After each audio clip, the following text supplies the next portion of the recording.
उसी रात इन्होंने ये जो गन रखी हुई है आप देख रहे हैं, इसी गन से सुसाइड कर लिया था। इस तरह से अपने जो है यहाँ गन रखी थी और शूट कर लिया था अपने आप को। तो ये गन, ये बॉक्स, ये फ्लैग, ये ड्रेस, ये कैप, सब ये उसी के दौर के उन्हीं के हैं। इससे कहते हैं कि रस्सी जल गई लेकिन बल नहीं निकला, कि 3000 साल से रस्सी ये ऐसी की ऐसी बनी हुई है।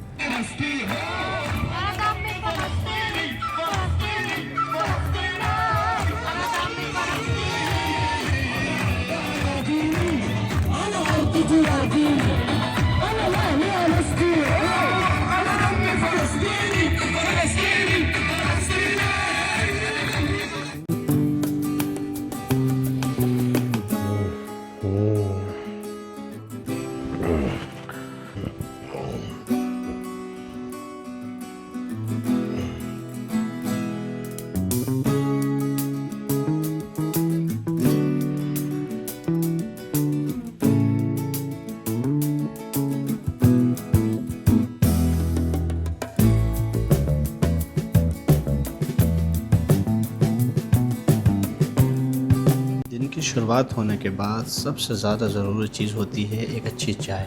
मैं वो लेफ्टी या वो फॉरेनर्स नहीं हूँ जो इंडिया की चाय को भूल जाऊँ, लेकिन जहाँ इंडियन चाय पत्ती ना हो वहाँ चाय का मज़ा नहीं होता है। तो पिछले 2 साल से मैंने अपने आप को कन्वर्ट कर लिया है कॉफ़ी के लिए। तो इस दिन की शुरुआत कॉफ़ी से होती है। अब क्योंकि कायरो में तो बहुत सारी अच्छी जो है कैफ़े हैं, लेकिन मरसा मथुरा में मैंने बहुत रिसर्च करी, मुझे कुछ ऐसा नहीं मिला जो अच्छा हो। जैसे कि आपके कोस्टा कॉफ़ी हुई, सिलेंट्रो हुआ, डंकिन हुआ, इस तरह की नहीं है कि कैफ़े मुझे अच्छा लगा। इसका इंटीरियर भी काफ़ी बेहतर है, अच्छा है, खूबसूरत जो है इन्होंने बनाया हुआ है। और काफ़ी अच्छी चीज़ जो मुझे यहाँ पर वो लगी, इन्होंने बड़े अच्छे मोटिवेशन कोट्स लिखे हुए हैं जो मुझे पर्सनली बहुत पसंद आए। तो यहाँ ट्राई करने आए, देखते हैं कि कैसी रहती है। फिर आज का दिन शुरू करते हैं, क्योंकि आज मैं आपको दिखाने जा रहा हूँ मरसा मथुरा में बीचेस के अलावा और क्या है।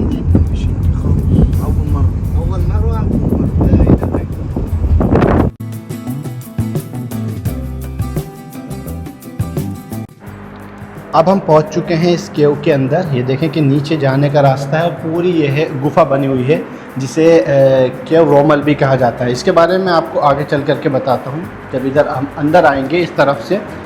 तो मेन चीज़ जो है वो यहाँ पर है। पहले आप ये देखें, ये आप झंडे से पहचान गए होंगे कि ये फ्लैग जो है ये हिटलर के दौर का है।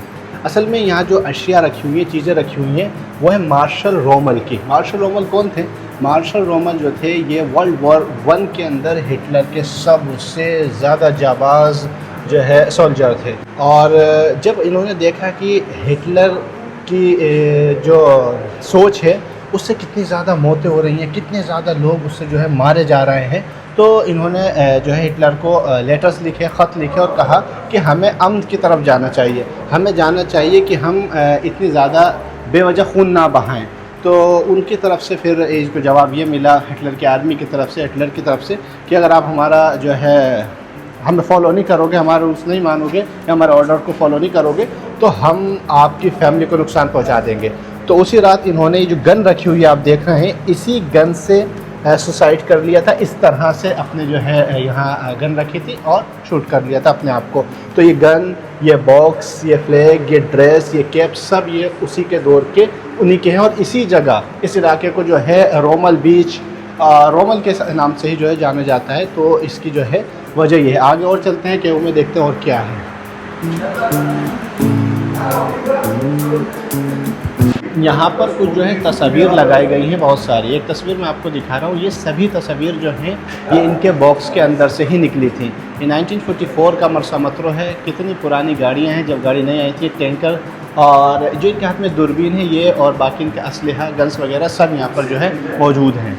ये जो आप बॉक्स देख रहे हैं, और ये वो फाइल है जिसके अंदर इम्पोर्टेंट पेपर्स को जो है कलेक्ट किया जाता था, रखा जाता था।